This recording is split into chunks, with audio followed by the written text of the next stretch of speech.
नमस्कार मित्रांनो, आजचा जो टॉपिक आहे तो आहे कपाशीवर पहिली फवारणी। तर आपले जे आहे ते राऊंडअप मारून झालेले आहे कपाशीवर, तुम्हाला मागच्या शॉटमध्ये दिसले असेल। तर आता जे आहे कपाशीवर आपण टॉनिक घेत आहोत। तर आताचा जो मुद्दा आहे तो जर आपण म्हटलं तर कपाशीला जे गरज आहे तर सध्या आता ब्रँचिंगची आणि पालवीची हेच गरज आहे। सध्या तरी त्याला कैरी लागण्याची किंवा बोंड लागण्याची अवस्था अजून यायची आहे, म्हणून सध्या तरी आपण बाकी न घेता फक्त तिच्या संपूर्ण ग्रोथ, तिची वाढ होईल याच्यावरच आपलं पूर्ण लक्ष राहील। तर त्याकरिता आपण काय घेत आहोत तर ते तुम्हाला दाखवतो। तर आता जे आहे पाण्याचा मोसम आहे, त्याकरिता तुम्ही बुरशीनाशक कंपल्सरी घ्या। तर बघू शकता आपण कार्बेंडाझेम 12% प्लस मँगोझेब 63%। तर हे बघू शकता मर्क्युरी कंपनीचं फंगीसाईड आहे, तुम्ही कोणत्या पण कंपनीचं घ्या, फक्त कंटेन हे दोन घ्या। कार्बेंडाझेम प्लस मँगोझेब हे म्हणजे स्वस्त पण आहे आणि तुम्हाला रिझल्ट पण देईल सध्याच्या काळामध्ये। कारण पराठी लहान आहे, आतापासून तुम्ही नेटिव्ह सारखे महागाडे जे आहे ते फंगीसाईड मारू नका, ते समोर तुम्हाला कामी पडेल। जेव्हा पातीवर येईल किंवा बोंडावर येईल तेव्हा तुम्ही महागाडे घ्या, कारण आतापासून महाग मारलं तर मग जे स्वस्त आहे ते काम करत नसतं। म्हणून तुम्ही हा घ्या, हे बघू शकता मर्क्युरी नावाने। ह्या एक अर्धा किलोचं पॅकेट आहे, 40 ग्रॅमचा डोज आहे याचा।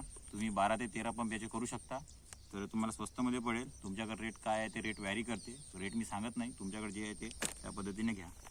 तर मायक्रोन्यूट्रिएंटची तर सध्या आपण पूर्ती नाही करतो, सध्या NPKची हे आहे। तर सध्या पोट्याची गरज नाही आपल्याला, कारण आपली जे पराठी आहे ते पात्यावर आणि फुलावर यायची आहे। तर सध्या जे आहे ते नायट्रोजन आणि फॉस्फरस या दोनच गरज आहे, कारण नायट्रोजन जे आहे ते वाढीसाठी आणि फॉस्फरस जे आहे ते ब्रँचिंगसाठी। तर आपण बघू शकता 1261-0 त्याच्यामध्ये 12% नत्र आणि 61% फॉस्फरस आहे। तर हे दोन कंटेन सध्या आपल्याला गरजेचे आहे। आणि आपण जो डोस टाकला आहे पराठीला सुद्धा, त्याच्यामध्ये सुद्धा N आणि P टाकला आहे, अजून पोटॅशचा डोस टाकलेला नाही। त्याचा व्हिडिओसुद्धा चॅनलवर अपलोड झालेला आहे, पहिलं खत कोणतं टाकलं तुम्ही जाऊन बघू शकता। आणि कीटकनाशक आणि एक हलकंसं कीटकनाशक घ्या, सध्या तेवढं प्रादुर्भाव नाही आहे, अळी पण नाही दिसत आहे आपल्या याच्यात, मावा पण नाही दिसत आहे। पण सध्या प्रोटेक्शन म्हणून आपण जे आहे ही पोलो सुपर घेतलेली आहे। तर ही ॲज अ टॉनिक म्हणून पण वापरू शकता आणि इन्सेक्टिसाईड म्हणून पण वापरू शकता। तर हे दोन्ही पण काम करते, झाडाची संपूर्ण वाढ पण करते आणि त्याच्यासोबतच याच्यामध्ये जे आहे ते इन्सेक्टिसाईडचे जे आहे ते कंटेन आहेत, याचं सुद्धा रिझल्ट जे आहे ते खूप लोकांना चांगलं मिळालं। आम्ही सजेस्ट करतो, कारण आम्हाला पण मागच्या वेळेस जे आम्ही स्प्रे केला याच्यामुळे जे आमच्या बसलेल्या ज्या पराठ्या होत्या त्या चांगल्या पद्धतीनं ग्रो झालेल्या होत्या।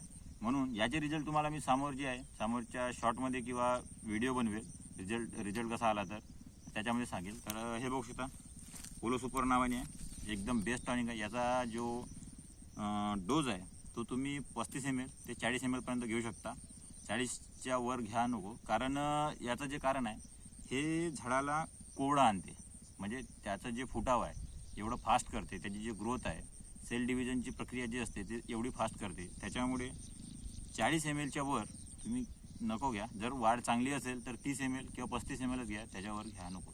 तर सांगा तिन्ही याचं कॉम्बिनेशन तुम्हाला कसं वाटलं, याच्यामध्ये काही आणखी हवं होतं का तर सांगा। तर ठीक आहे, भेटू पुढच्या व्हिडिओमध्ये आपण। तर सोबत राहा, सबस्क्राईब करा।